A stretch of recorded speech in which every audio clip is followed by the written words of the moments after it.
আমার জন্য কাজ করবেন, আপনার জন্য আমরা কাজ করছি, আপনাদের জন্য ইনশাল্লাহ। আবারও বলছি, আপনাদের জন্য আমি সর্বদা আছি, দুঃখ সুখ সব সময়তে ইনশাল্লাহ আছি।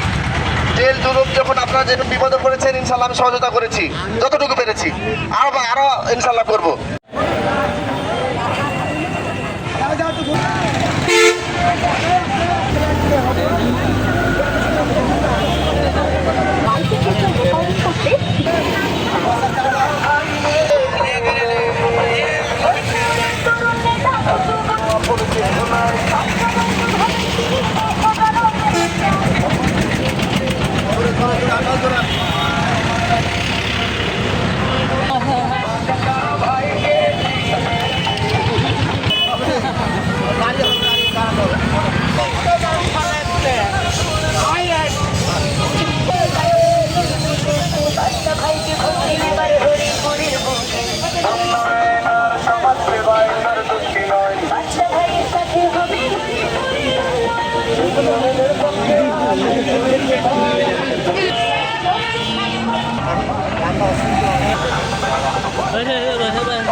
চেয়ারম্যান পদপ্রার্থী করে যাবে।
চেয়ারম্যান পদপ্রার্থী করে যাবে।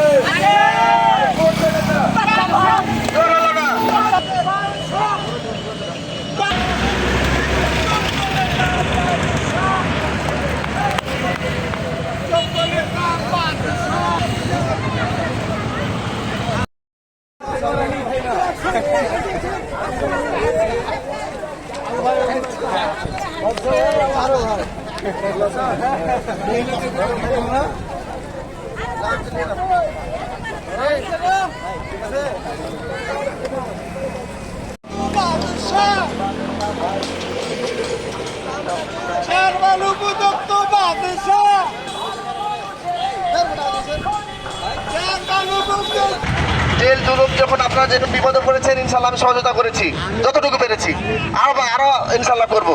আর একটি জিনিস আবার বলছি, এই ফ্যাসিবাদী সরকার, এই গণতন্ত্র যে সরকার, যে জনগণের ভোট দিয়ে সরকার গঠন করেছেন, এই সরকারকে ব্যর্থ করার জন্য চেষ্টা করছে এই নিষিদ্ধ সংগঠন আওয়ামী লীগ।